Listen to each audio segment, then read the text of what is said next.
Hey, Thomas, would you mind killing that bug? Sure. Ugh, Beetlejuice.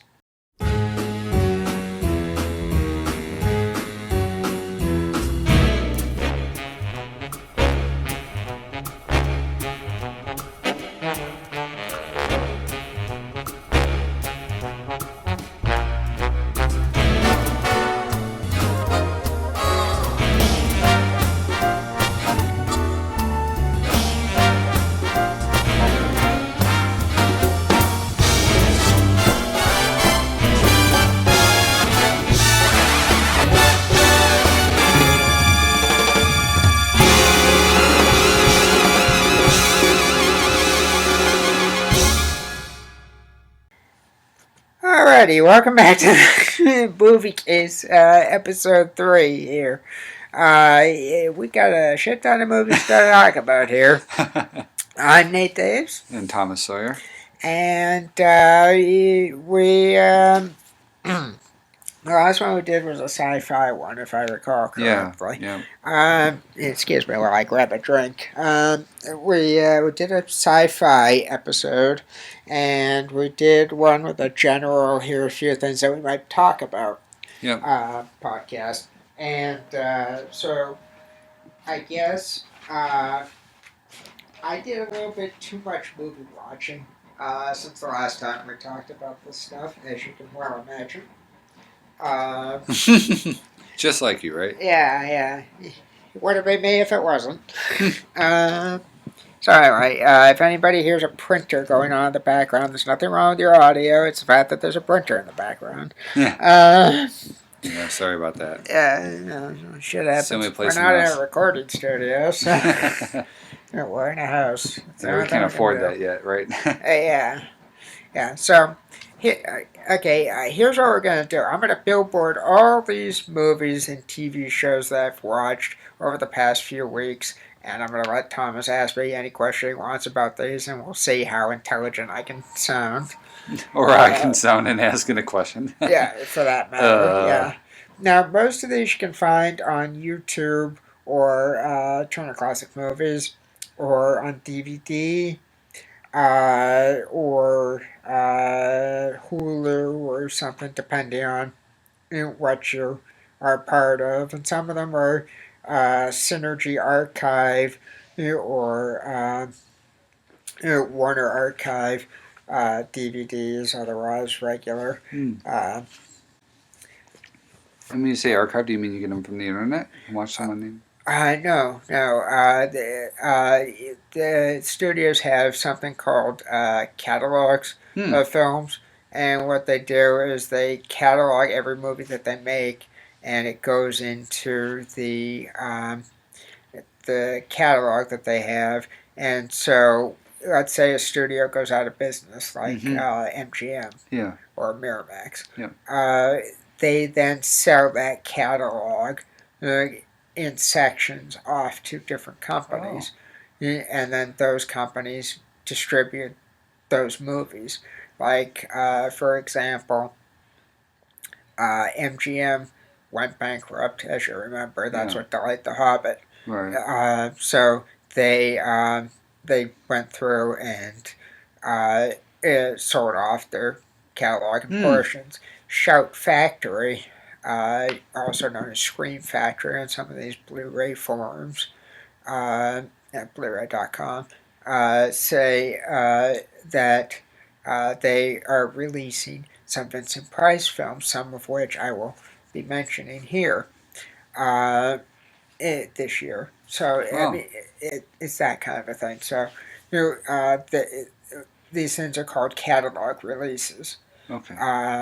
And it usually applies to movies that are older than the last 20 or so years. Okay. So you're looking at something from, like, let's say the 1980s or 70s, 60s, 50s, all the way back till the beginning of Hollywood history. Oh, didn't know that. Thank you. Yeah, so that's catalog. So it's beyond 20 years, it becomes a catalog release. Okay.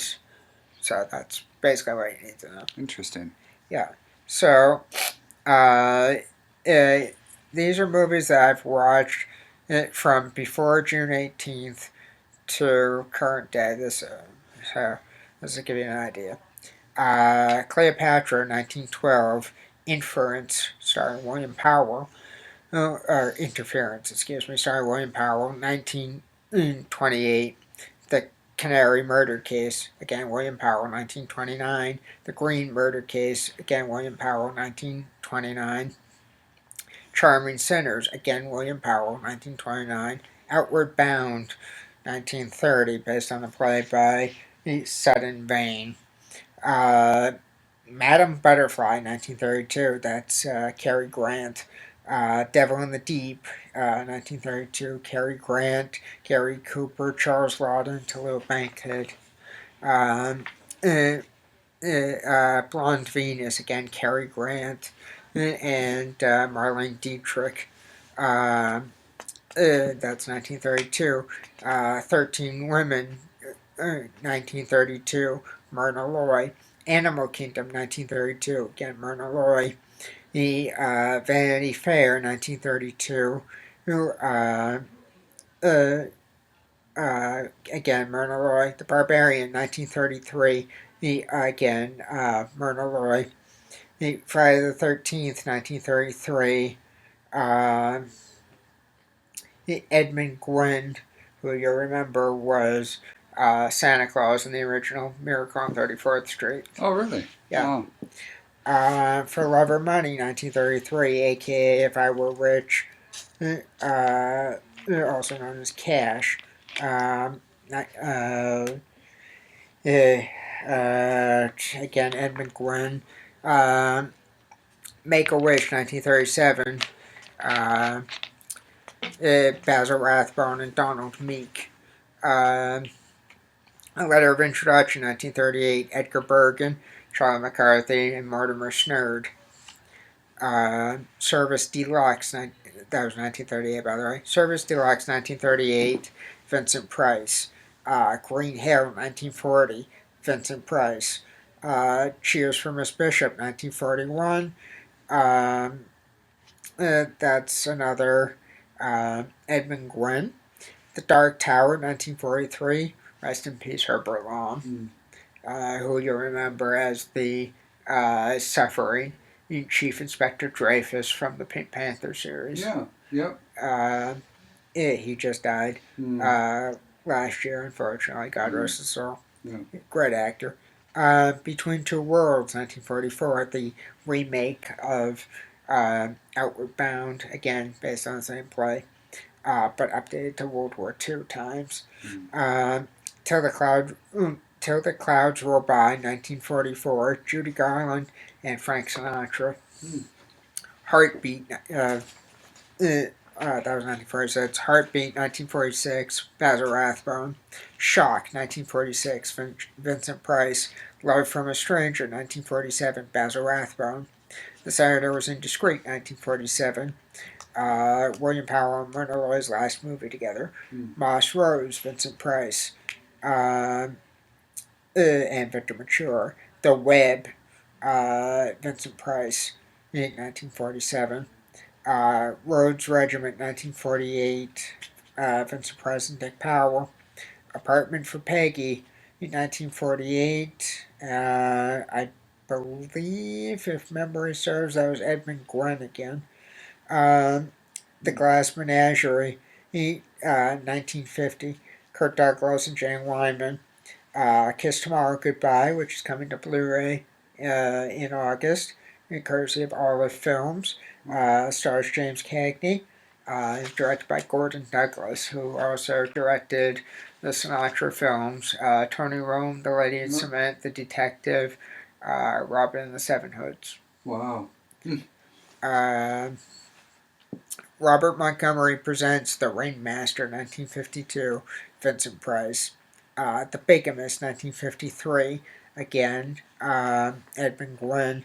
Dangerous Mission, 1954, Victor Mature and Vincent Price again. Indiscreet, 1958, Cary Grant and Ingrid Bergman. Never Steal Anything Small, 1959, James Cagney. The Bat, 1959, Vincent Price, 5 Minutes to Live, 1961. Johnny Cash in his first movie. Uh, it, the Pendulum, 1961. Vincent Price. The Phantom of the Opera, 1962. Herbert Long, Something's Gotta Give, 1962. Dean Martin, Marilyn Monroe, Frank Sinatra sings the title tune. Phil Silvers, Steve Allen, and Wally Cox. Uh, Lonely Are the Brave, 1962. Kirk Douglas and Walter Matthau, Regina Rollins. Confessions of an Opium Eater, 1962. Vincent Price. Diary of a Madman, 1963. Vincent Price. The Haunted Palace, 1963. Vincent Price. For Love or Money, 1963. Kirk Douglas. Uh, Who's Been Sleeping in My Bed, 1963. Dean Martin. Joe St. John. Elliot Reed. A few other folks. The Mask of the Red Death, 1964. Vincent Price. The Heroes of Telemark, 1965. Kirk Douglas. War Gods of the Deep, aka The City in the Sea / City Under the Sea.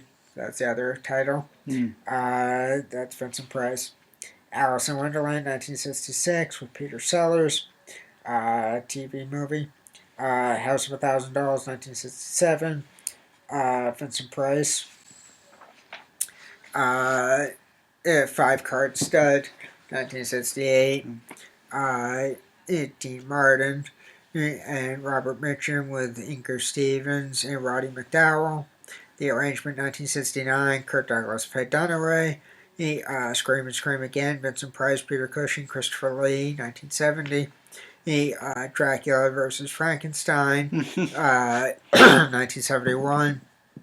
Lon Chaney Jr., A Gunfight, 1971. Kirk Douglas and Johnny Cash. Quick notation. Kirk Douglas claims that was Johnny Cash's first movie. Wrong. Johnny Cash's first movie was 5 Minutes to Live, 1961. So, despite what Kirk claims in his autobiography, there you go. The Wrath of God, which is 1972. Robert Mitchum, Franklin Jella, Rita Hayworth. The Master Touch, Kirk Douglas, 1972. And now the Screaming Starts, 1973. Herbert Lom, Peter Cushing. Sure. Excuse me. That was cough. Okay. Yeah. I thought it was both. Go ahead. Just cough. An Evening with Edgar Allan Poe, starring Vincent Price, 1973. Dr. Jekyll and Mr. Hyde, 1973, starring Kirk Douglas. Scalawag, 1973, starring Kirk Douglas, written by his second wife and directed by Kirk Douglas. Mr. Rico, or Rico, depending on which way you want to say it.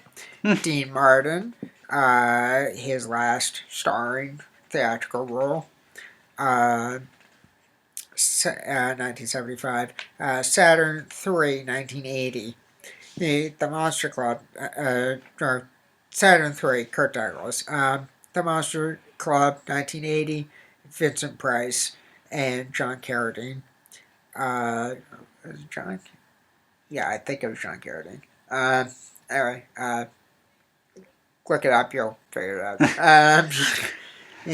Don't ask me. yeah, it's 9:30 at night. My brain's barely functioning. I'm barely reading what I'm saying here. Yeah. Slapstick of Another Kind, 1982. Sure, Jerry Lewis, Orson Welles, Merv Griffin, Marty Feldman, and Madeline Kahn. Lewis and Kahn have dual roles in the thing. They played the parents and the ugly kids that are aliens. Wow. It's based on a Kurt Vonnegut novel. Bloodbath at the House of Death, Vincent Price, waste of his talent. I was going to say, what a title like that. Yeah. Well, what do you think it's about? Based on the title. Well, ponies. Yeah, right, sure. Get the net. Queenie, 1987, Kurt Douglas. Stinks. White Hunter, Black Heart, Clint Eastwood in 1990. Frank Sinatra's 75th birthday celebration, 1990, featuring Liza Minnelli and a slew of other people via video message to him, like Dean Martin and Sammy Davis Jr. and who the hell else was there? Quite a few TV personalities. Yeah. Yeah. Okay, so just about done with this list. Okay. Born in Freedom, the story of Colonel Drake, uh, docudrama, 1954, Vincent Price. Vincent Price's Freedom to Get Lost, 1958. It's a short film that Vincent Price was in, hosted by Vincent Price. The Incredible Burt Wonderstone, um, Jim Carrey, Steve Carell, Alan Arkin, and Olivia Wilde. Man of Steel. That wasn't me. No, for once. The Brainwashing of John Hayes, Vincent Price, 1955 or 1953. Nobody's really clear on that on the internet. Dream Job, 1953. Vincent Price, terrific. 1953 or 1955, an episode of Climax titled Night of Execution, starring Vincent Price. So. Key Witness, 1959, Vincent Price game show that tests powers of observation of the viewers, and Vincent Price is in the little short film that they play. That's kind of fun. Crossroads, 1956, again, Vincent Price, where he plays a priest, and it's based on a real life priest's accounts of helping people through a crisis of faith. Leave Her to Heaven, 1945, Gene Tierney, Gene Crane, Vincent Price. The Bowery Boys films, Hardboiled Mahoney, 1947, Bowery Buckaroos, 1947, Smuggler's Cove, 1948, Newshounds, 1947, Bowery Bombshell, 1946. The last one that I just mentioned, Bowery Bombshell, 1946, has Sheldon Leonard, who you'll remember as the gangster in Hit the Ice, Abbott and Costello. And It's a Wonderful Life. He plays the bartender that owns the bar that Jimmy Stewart goes into with Clarence. Yeah. He was also Phil Church in Another Thin Man in the late 1930s. Dillinger and Capone, 1995, with Martin Sheen. So that's everything I've been watching. And that is in, 14 days about? There's about, if you don't count today, yeah. Yeah. That's very impressive. Yeah. So I'm going to give you that list, and I'll let you ask any questions you can possibly think of and see how intelligent I sound on these things. Sure, let's start off with, first of all, could you repeat that list in alphabetical order off the top of your head? Nope. I'm kidding. I get it out like I got it out the first time. No, but I can't remember the title, but you made one comment that Dean Martin had the last starring role in one of these movies? Yes, Mr. Rico. Yeah, can you describe that a little more? Or what you thought of it? Because I know you follow the Rat Pack. Yeah. It's basically he plays a lawyer who gets a cop killer off, and then when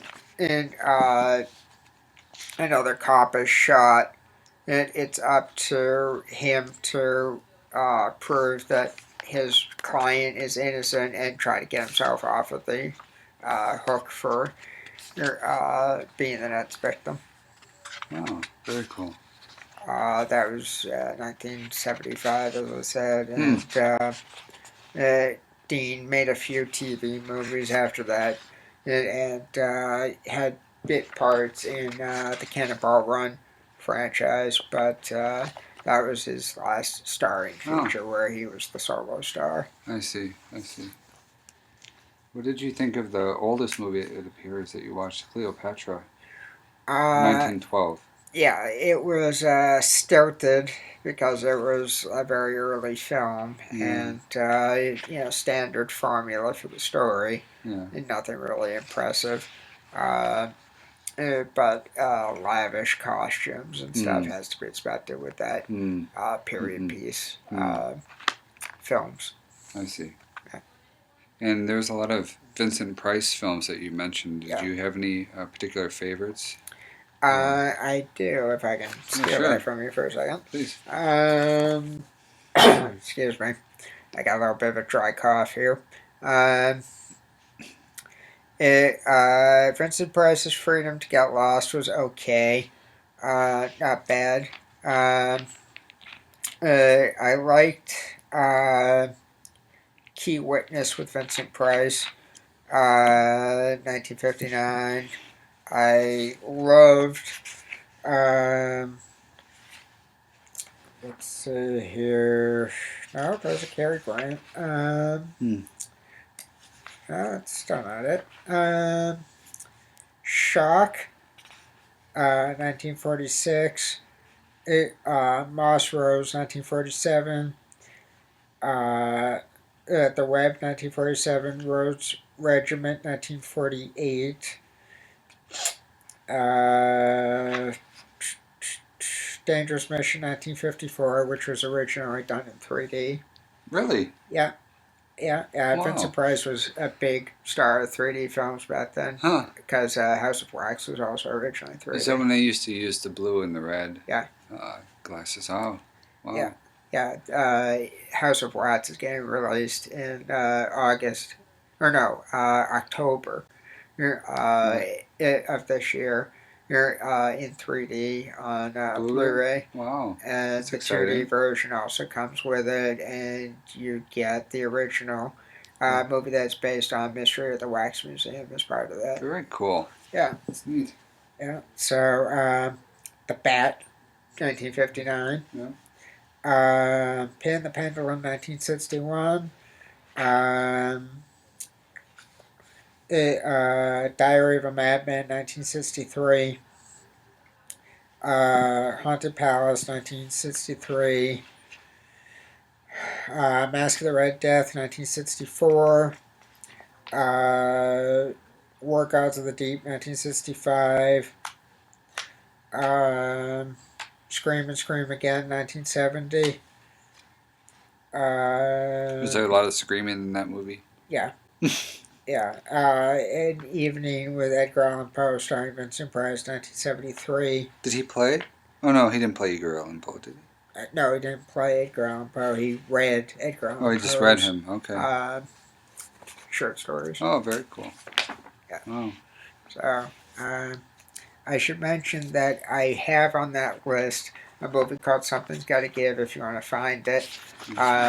It's 1963, if I remember Okay. correctly. Okay.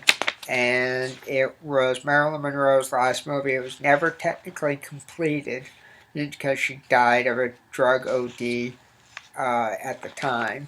In that it was in production. It stars her, Dean Martin, and Yeah. a few other folks. I Yep. mentioned Wally Cox, Phil Silvers, All right. and Steve Allen.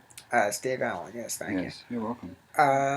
So I really enjoyed that. Somebody, it was smart. They got in contact with the studio. They said let me cut together the movie into a little short film. So it's a 37-minute short film on YouTube. Hmm. They used the Sinatra version of the title tune, which was originally sung by Sammy Davis Jr. Hmm. Here called Something's Gotta Give.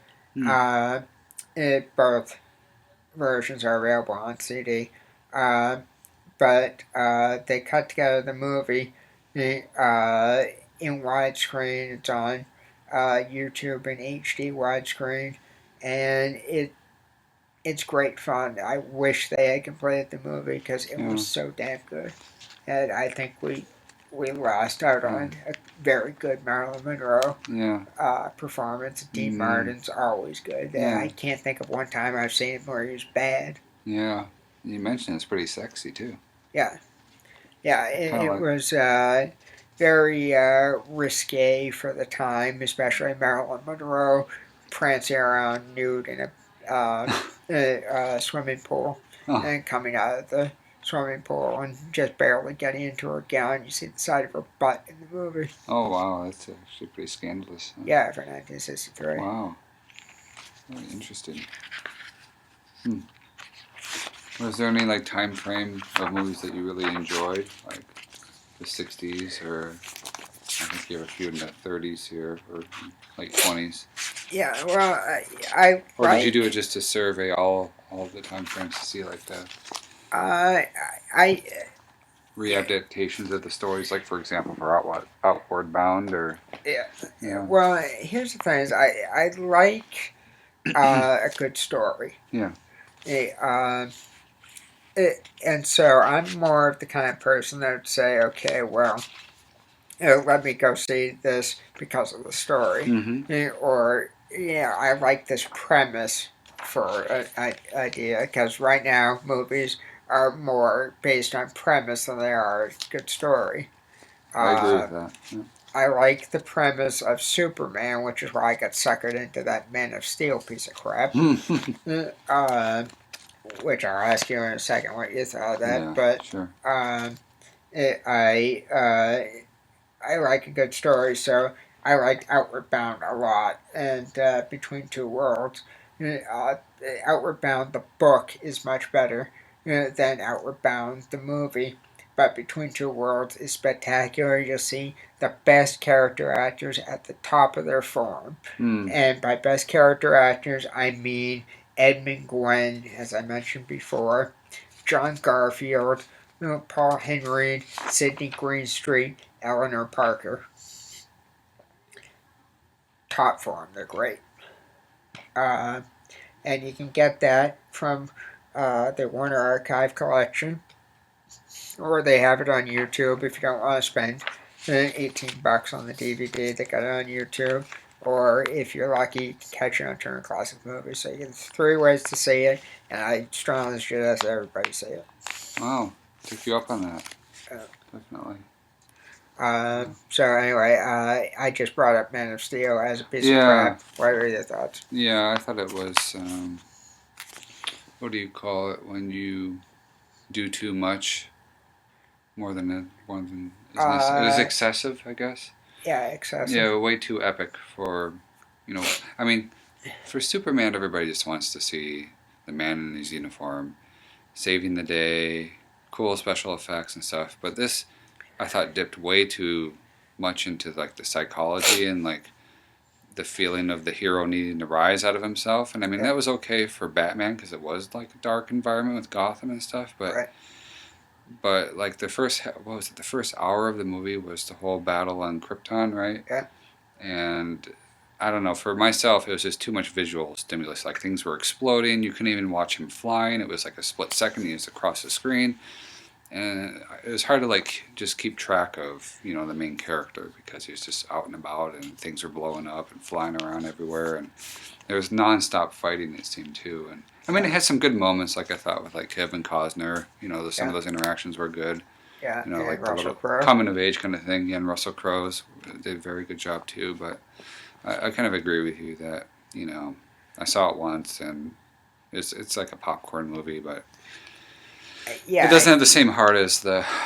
I forget what the year the first Superman was made. With the first Superman was actually before, George Reeves back in yeah, 1949. yeah, He did the pilot called Superman and the Mole Man, hmm.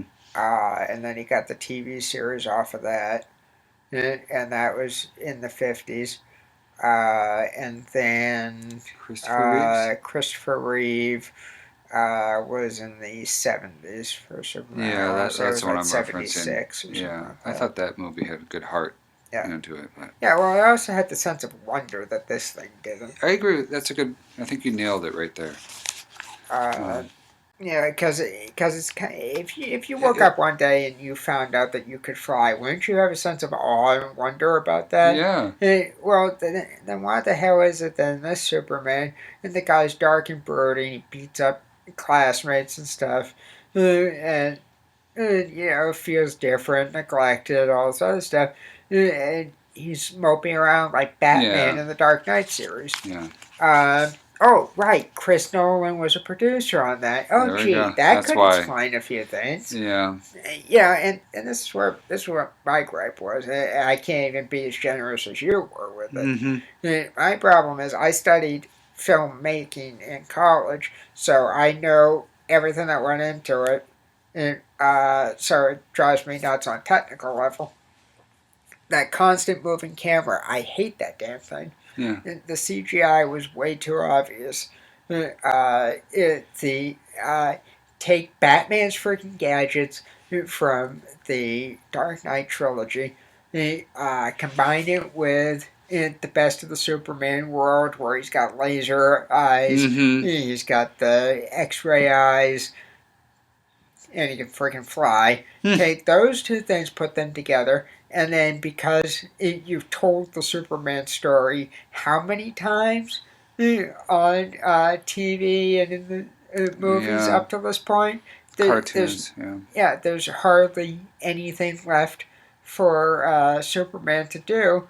So they say, okay, let's take the aliens invading Earth plot line, throw Superman into that, give him a few cool gadgets like Batman, and make him a brooding mother, Yeah. just like Batman. Guess what?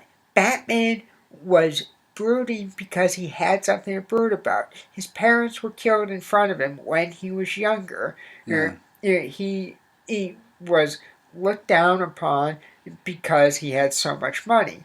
He, and he, and he was a businessman, but at the end of he's a vigilante seeking justice for those who cannot get it from the police. And he works in conjunction with the police. Mm-hmm. Superman's supposed to be this mystical guy that comes in, Sure. freaking his parents save him from their dying planet, send him to Earth so that he'll live, he'll have a life. He discovers one day that he can fly. La-di-da, falls in love with a woman who also happens to like the fact that he can fly. He, where's the sense of wonder here? Yeah, I agree with you. If I were to like maybe paraphrase it, Yeah, it'd be like Superman didn't really feel so super to me. right. He felt like just like your average struggling quote unquote superhero. You know what I mean? Yeah, yeah. Well, I mean, this year, or let's say for the sake of an argument, the past couple of years, what if we had? We've had the Dark Knight trilogy, Yeah. that is the brooding superhero. Yeah. We've got Superman, now a brooding superhero. Yeah. We've got Thor, the brooding super Yeah. god. We've got Avengers. we Well, got if you the can kind of count that. well, we've got the X-Men where Yeah. they're brooding about Yeah. being that way. We've got the friggin' the Avengers where they're all brooding and trying to figure out where Together. they are. Does anybody see a pattern here? Yeah. Uh, I mean, I like the new Spider-Man, but even he was kind of brooding too, right? yeah, Wouldn't you agree? yeah. Enough with the friggin' brooding. I know. You can do You want to too feel much of a good happy. thing. You want to be happy when you see a superhero movie, don't you? Kind of. Yeah, At some point. I mean, yeah. you know that there's struggles on the way, but Right, but I mean, Spider-Man I can buy as being broody. yeah. I can buy Batman as being broody. Yeah. I do not buy Superman as broody. Yeah. I can understand Tony Stark being broody to some extent in the Iron Man 3. Mm-hmm, mm-hmm. I can understand Thor being broody because he got punished by his father, sent to Earth to Yeah. live a mortal life, and then he has to regain favor of his father's eyes, even though his father's basically in a coma for the better part of the movie. And then, and then he, freaking goes back up to Asgard, kicks some Asgard ass, and, Yeah. winds up being the, hero when he's coming back to Earth this time to see Right. Natalie Portman again. And now he's coming back, right? Yeah, I I look forward to it. Yeah. Yeah, I also look forward to um, uh, uh, the next Captain America, which is Yeah, coming I out, agree with. and there's Yeah. another brooding Yeah. guy. Yeah. Uh, you know, everybody's brooding. Can you give me one freaking movie where nobody's brooding? No. I mean, Christ, even when you get to the Silver Linings Playbook, they're brooding. Yeah. Well. Uh, I get frustrated with filmmakers Yeah. There's sometimes. enough brooding in our own lives, right? Yeah, not brooding. I'm about ready to load a 45 gauge shotgun and go ballistic. Um. I hope that was a joke. Half.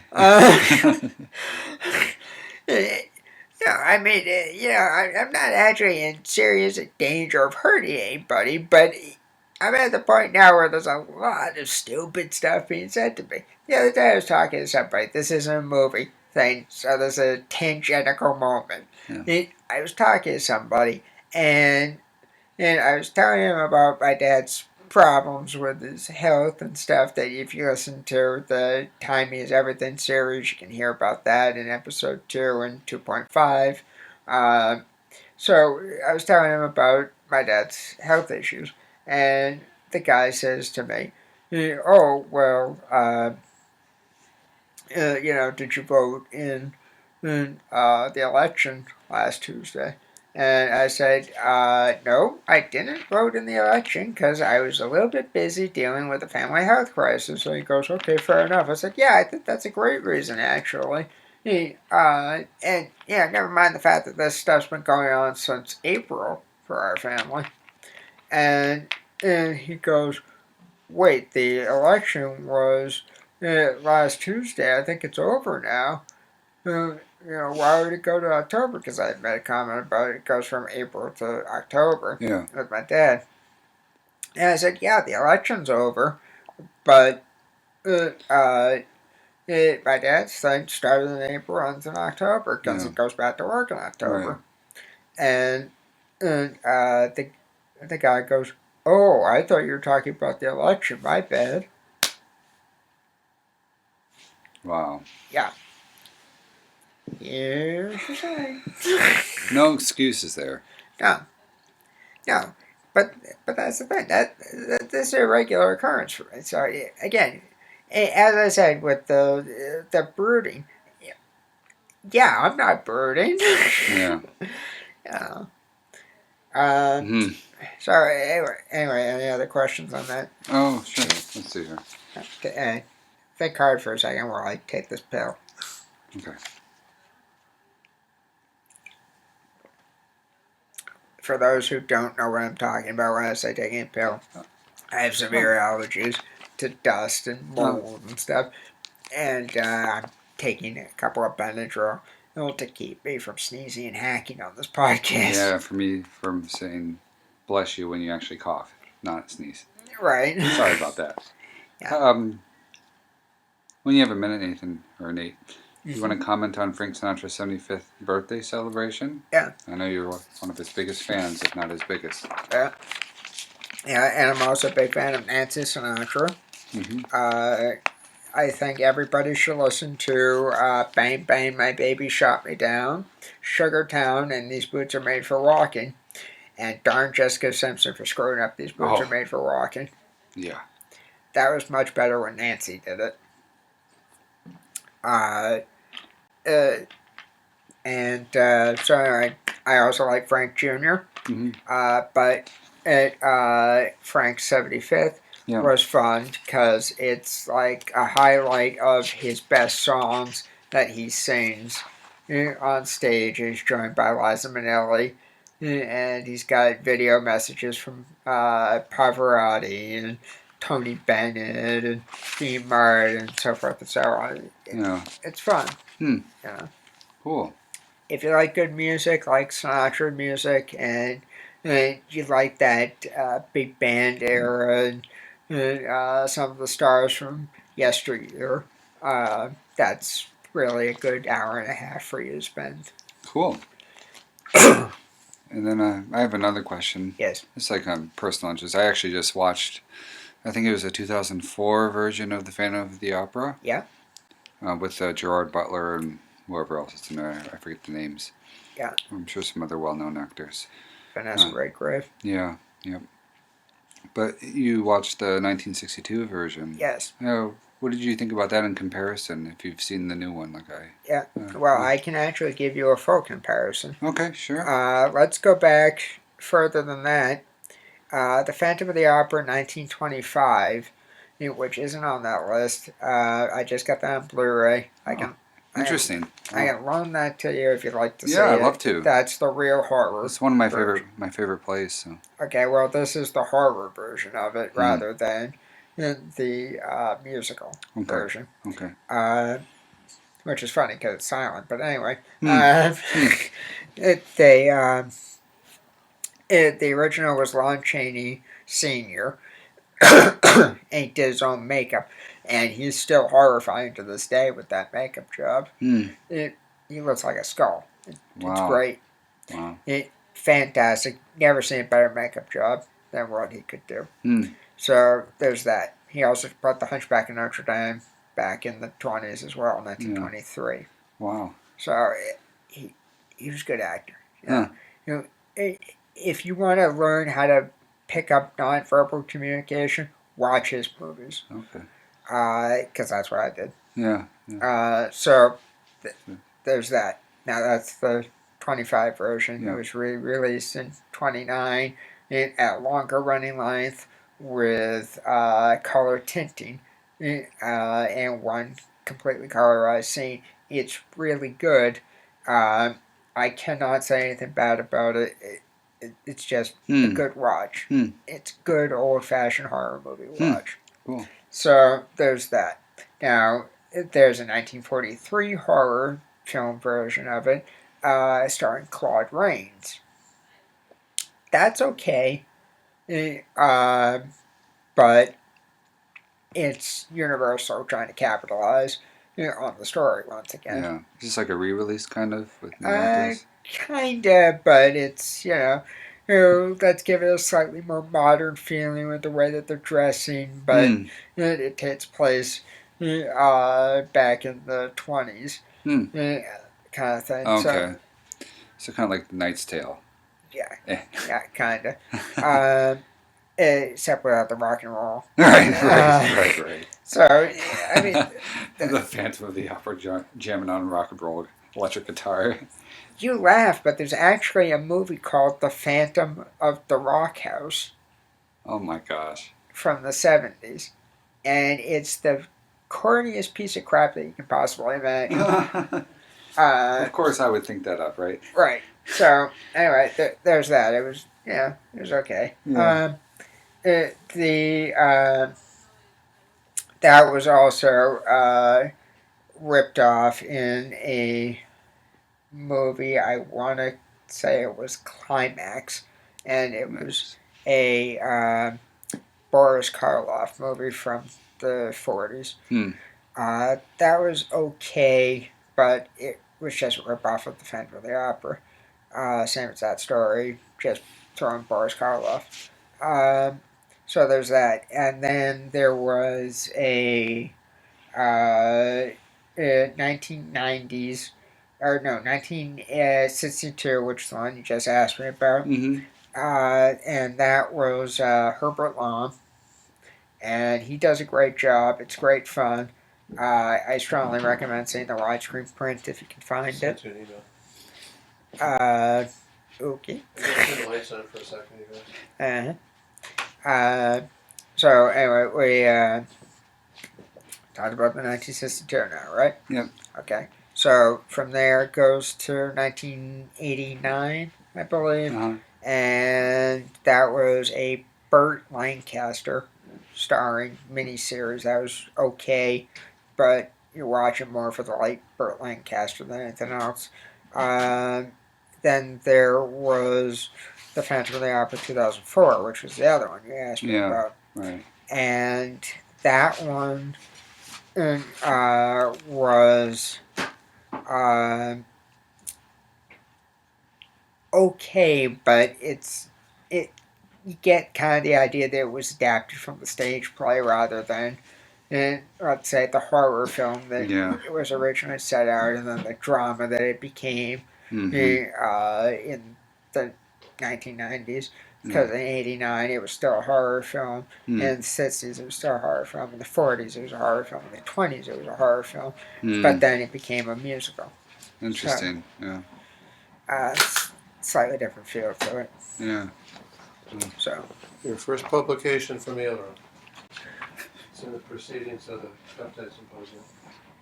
Oh, thank you. I think he's got an info in the podcast. You're in a poster too. Wow. Thank you. Well, So much for talking about movies. what about another question? Yes. Yeah. Kirk Douglas's favorite film of all the films he did, The Lonely and the Brave. Lonely Are the Brave. Oh, Lonely Are the Brave. Sorry about that. It's okay. It's a fun little western. The best scene involves a drink being shot out of his hand. Which Really? Which movie is that? Lonely Are the Brave. Yeah. Who is this? We're talking about Kirk Douglas? Kirk Douglas and Yeah. Walter Matthau and Jenna Rollins. I like Kirk Gina Douglas. Rollins? Gina Rollins, sorry. Spartacus. Another Herbal Lawn film. Yeah? No, Kirk has been good in most of the stuff they did, but the Lonely Are the Brave, for some reason, is his favorite. Well, I don't know if I've seen it. Maybe I'll see it sometime if you bring it over. Okay, you want the lights off? No, it's fine. You can leave them on. Okay. What do you think we're going to do? Make out? Wait.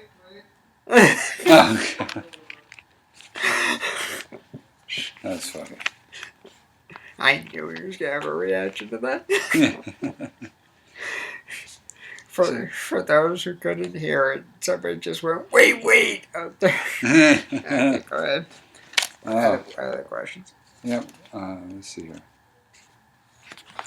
You want to talk a little bit about Outward Bound by any chance? Yeah, let's do that. Okay. Outward Bound is a play by Sutton Vane from 1923. It's written up as being 24 on the back of the book, which I'm holding in my hand. It's 14th edition. It is 171 pages.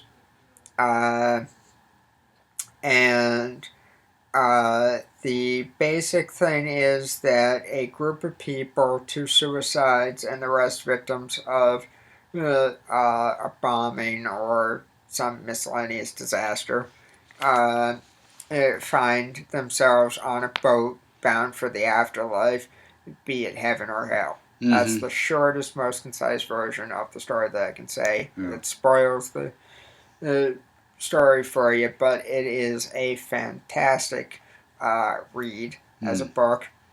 And there's a lot more dialogue in this than there was in Between Two Worlds. The 1930 version was just basically a filmed version of the play, but it's not nearly as compelling because it had a lot of flat acting. Wow. It's not that it was bad, it was just you didn't care about the characters as much because it was just this flat, okay, here's the play, film. As opposed to Between Two Worlds, where the character actors who... the definition of a character actor is somebody that can play the kind of the background parts in a movie and make you still like that character. Like, if you think of Edmund Gwenn specifically in the Miracle on 34th Street, he plays Santa Claus. Watch that performance, and he makes you care about Kris Kringle. He makes you believe that he is Santa Claus. Right. And you fall in love with him, and you start rooting for him against all the odds that he goes through. Right. That's the definition of a character actor. if I had to choose my top two character actors or three character actors from back, yeah, I would say, the hell with that. I'll say four. Okay. I would say that Ed McGuinn. Yeah. There's a guy by the name of George Zecco that I like. He was Moriarty in The Adventures of Sherlock Holmes, starring Basil Rathbone and Nigel Bruce. There was a guy by the name of Herbert Lom, who was the suffering police inspector that was in charge of Peter Sellers' character in the Pink Panther series. And there was somebody by the name of Frank Morgan, who you may remember as the Wizard of Oz, which is another podcast in and of itself, comparing the Oz films Sure. and talking about the books. Wow. So there's that. But anyway, check out this movie Between Two Worlds. It's about $18 for the DVD on through Warner Archive. It's manufactured on demand, so when you order it, they make it for you. They wrap it up nice and pretty, and they send it out to you. Cool. It's a very well put together movie. Yeah. And yeah, for those who don't feel like watching the movie, read the book. Is it kind of thought provoking? Would you say? I would say so. Yes. I'd be interested specifically from you and your family to see, excuse me, what you think of the way that they portray heaven and hell. Because what do you hear about heaven and hell? You hear that everything's great in heaven. It's the epitome of whatever you think is good. Right. And in hell, it's the polar opposite. There's fire, brimstone, people suffering, so forth and so on. This doesn't do that. This does something where everybody makes their own heaven or hell on earth. And it's customized to fit the person. And I'm not going to explain that Spoilers, just because I don't want to spoil it for people who want to see it. Very interesting concept. Yeah, but it's very well done. And Sidney Greenstreet and Edmund Gwenn and Eleanor Parker and John Garfield. Great bunch of character actors. Cool. I should mention a parenthetical. John Garfield is the guy that pulled Frank Sinatra's head out of the oven when Frank attempted suicide back in the 50s. When his vocal cords went out on him because of a hemorrhage in the vocal cords. Yeah. Wow. And he did a lot of movies. He died, I want to say it was the late 90s or early 2000s. Anyway, so. Wow, lots of interesting information and trivia. Thanks. Yeah.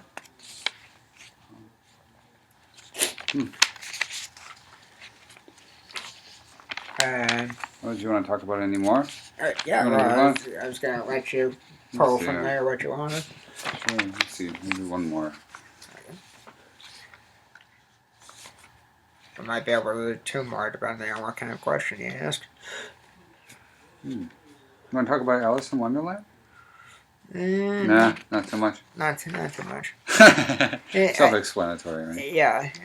I mean, well, what can you say? There's Alice in Wonderland Through the Looking Glass, Alice's Misadventures in Wonderland, Alice in Wonderland the cartoon, Alice in Wonderland the live action from the 1930s with Cary Grant voicing the Mock Turtle and frickin' what's his name there? W.C. Fields as Humpty Dumpty.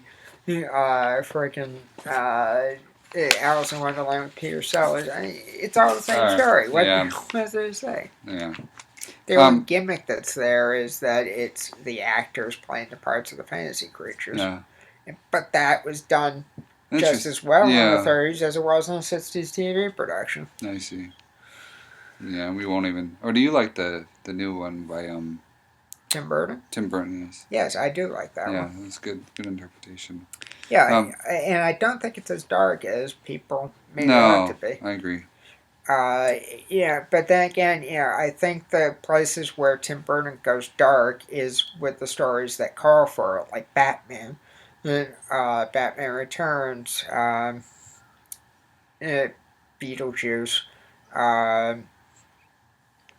Sleepy Hollow, uh, etc., Hmm. Dark Shadows. But Yeah, he Dark he was Shadows. also capable of doing comedy, as with Right. Dark Shadows And and and Pee Wee's Big Adventure.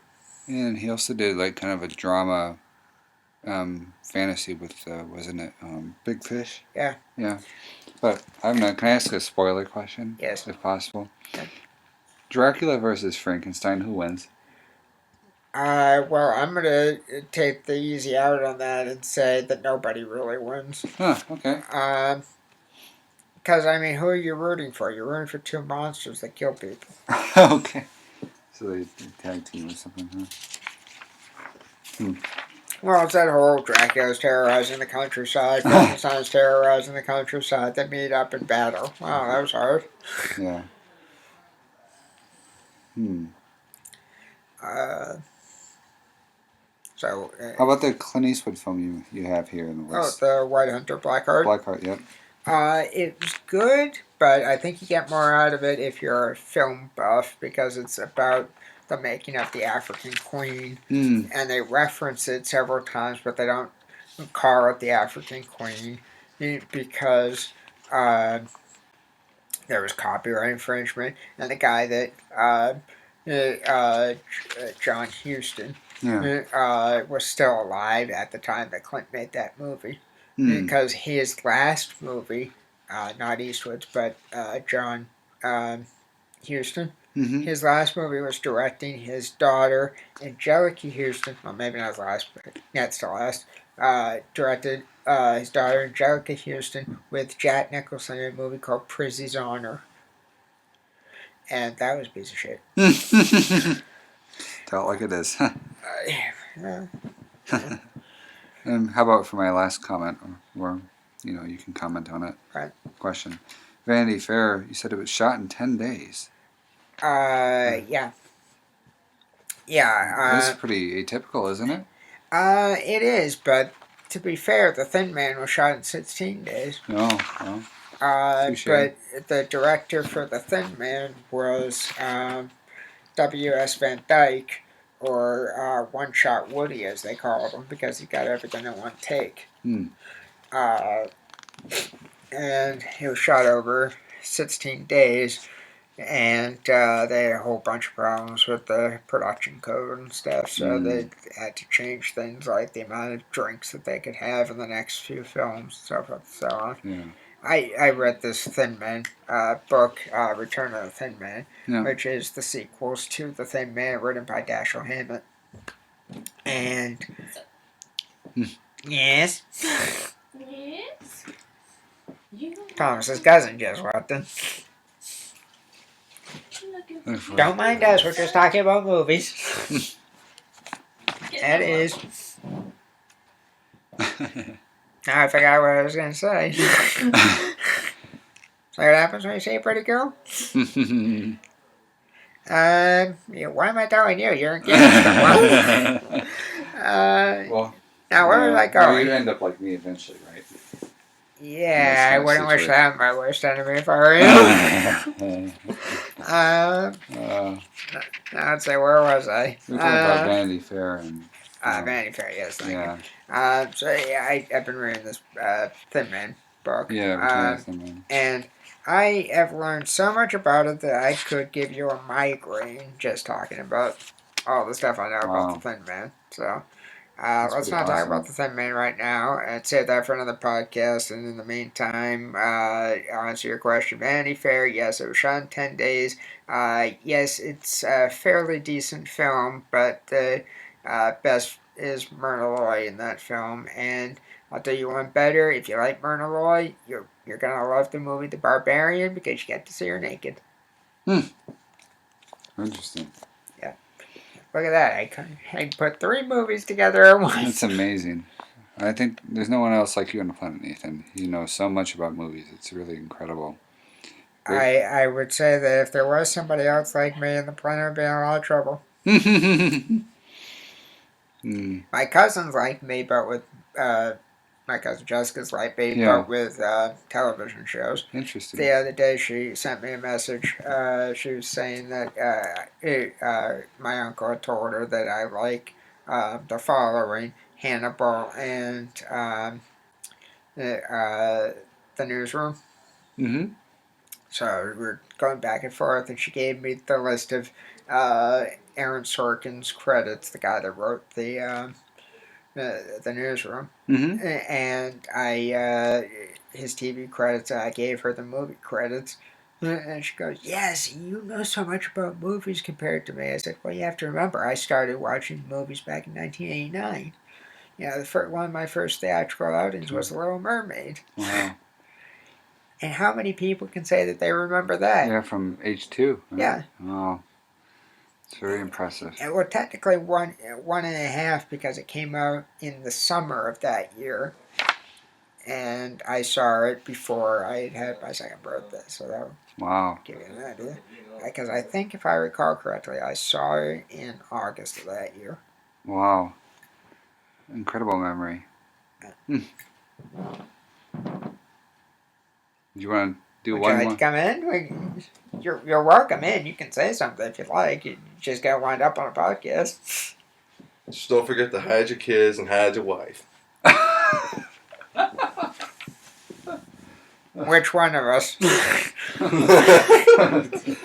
was watching the blooper thing. Oh, yeah. You know that one, right? Yeah, they make the Hide sound your of it. kids, hide your wife, hide your kids, hide your wife. And hide your husband. Speaking of kids, you want to do one last Yeah. comment? Yeah. What's your favorite of the Bowery Boys movies? Leo Gorcey or Hunt Hall? Yeah? I like Gorcey because he's a leader and he's a guy that slaps Hunt Hall around. But Hunt Hall was another one of those character actors that you can't live without. Yeah. And Gorcey, same thing. He was so great, and he looked like Lou Costello. He could have played Lou Costello if some idiot had thought of it back then. Really? Wow. Yeah, but unfortunately, Gorcey died in his early 50s because of drinking. Spoiled his liver and he died. Oh, that's sad. And that was in, I want to say it was 1969, but great actor. Wow. Anyway, so, well, thank you, Nathan, for your comments. It was really impressive. Yeah, so that's been the latest episode of Moviecase. That's all the movies I saw. We talked about Superman that you saw. Yeah. And my one movie compared to your 100. Right, exactly. So I guess the next one we'll do is you want to do Sherlock, and that way it's fairly easy. Okay, sure. Okay, so the next one will be Sherlock Holmes, ladies and gentlemen. So with that, I'm Nate Taves. And Thomas Sawyer. And thanks for tuning in.